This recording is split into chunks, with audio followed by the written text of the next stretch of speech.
Hello and welcome back. Today is really special. It's a special video because I happen to be in Izamal, the beautiful yellow town in Yucatan, Mexico, and Jake and I are here on a work trip. We're doing a camera showcase, but I wanted to take this opportunity to tell you guys about something that I'm very passionate about, and that is sustainable travel. So I wanted to tell you guys how I usually integrate sustainability into my travel, and there's 4 main areas we're going to cover today. Also be taking the advantage of this beautiful location to show you around Tulum and Yucatan. All right, today we'll be covering those 4 topics. Number 1 is how you get to a place. Number 2 is what you bring to that location. Number 3, where you stay once you're at that location. So talking about accommodation and eco accommodations. And number 4 is what you buy when you're here. Your dollars really matter, and where you decide to put your money has a huge impact on the local economy and the safeguard of the environment. So yeah, let's jump right into it. Welcome to Mexico, and I hope you enjoy this video. Find a little spot in the shade, pink lemonade, pink lemonade. Everything is going my way, pink lemonade, pink lemonade. Alright, little side tip is that if you ever come to the Yucatan Peninsula, I really recommend taking the drive out to Izamal. It's a beautiful town in the heart of the Yucatan Peninsula, and it's really worth the drive. So it's about a 3-hour drive from Tulum, and there's also buses that can get you there, so that's another option you might want to look into. And if you're based in Merida, it's just an hour away, so that's really practical too.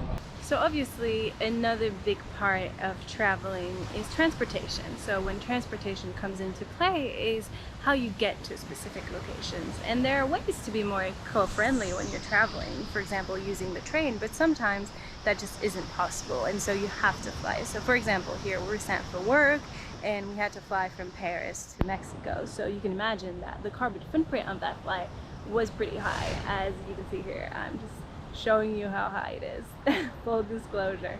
But there are ways to balance out that negative cost on the environment, and one of the ways to do that is by carbon offsetting. And so I know there's a bit of a polemic, if you will, around carbon offsetting, because some people say it's just putting the blame on something else and sort of offloading your problems and thinking, okay, now that I've paid my carbon credits, there's no more problems, I can travel as much as you want. Obviously, that's not the case. Carbon credits are just a way to do better when you actually have to fly for a specific reason, or you just really want to go to a specific place and you have to take the plane. So I'm sure you've heard of carbon offsetting before, but in case you haven't, I've linked an article where I talk about it extensively. I tell you about my favorite programs that I carbon offset with. I tell you about the polemic that's around it and people who believe carbon offsetting is not necessarily a good thing. So I dive fully into all of that in there. So the link is in the description below. It's on my website, Green Wanderlust, where I talk about eco-traveling, obviously.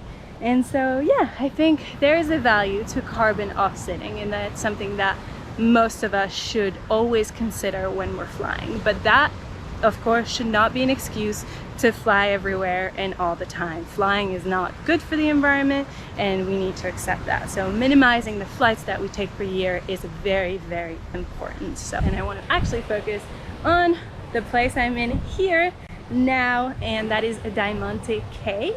I'm in Tulum, and it is a hotel that's also an eco lodge. So second part of the video is talking about what you do and where you stay when you're in the location of your vacation.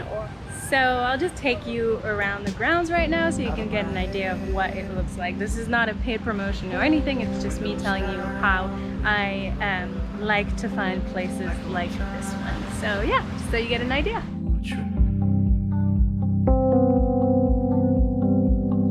We're on fire, can't cool it down. And thank God school's out. Summertime. Alright, so now that you get a better idea of where I'm staying, I want to address activities. And so what are some of the activities you can do that have a lower impact while traveling, especially in Tulum?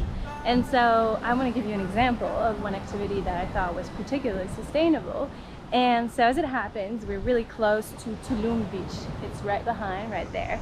And one of the popular activity is to go see the Tulum ruins by boat. And so you take a boat and it takes you around the ocean, you go snorkeling the reef, and then you jump in and you watch the ruins from the sea. So really fun activity. And there's about maybe 50 provider with motorboats, and then there's that one sustainable provider, and he offers a tour in a catamaran. And so the catamaran obviously has no motor at all, and so that whole tour is wind powered, and so you're having a really low impact on the environment while engaging in this tour, and you're still getting the same experience as the motorboat, if not better. So that is something I would really encourage you doing as well, is seeking those experiences that have sort of thoughtful intuition and have thought in their landscape into the planning of those activities. So other things you can do, for example, are paddle boarding. That is also a really sustainable activity. There's tons of cenotes to see around here, and that's really also low impact. You can either bike to some of them or you can take a bus there, and these are really fun activities.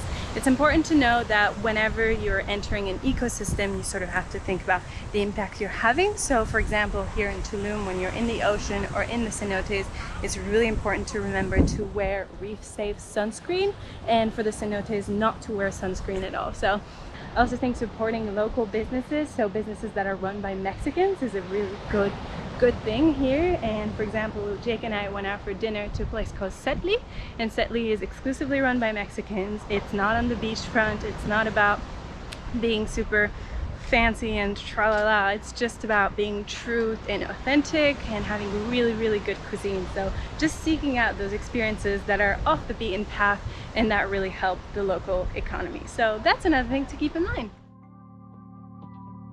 But I want your body on my body every way.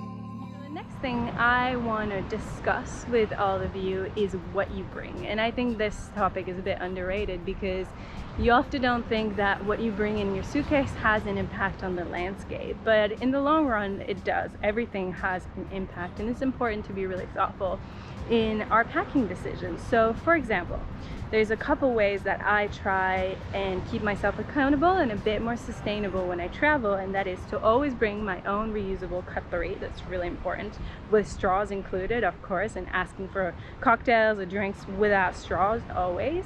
Using my own container, my own box. If I'm going to go to stores and ask for to-go orders, I want them to be put in my own container, so I'm not using plastic or polyester and all these things that are really, you know, tragic for the oceans, especially in those beach locations. I also recommend bringing your own towels, so the hotel staff doesn't have to wash towels as often. I think it saves a lot of water, so keeping that in mind and sort of bringing your own towel whenever you can use it.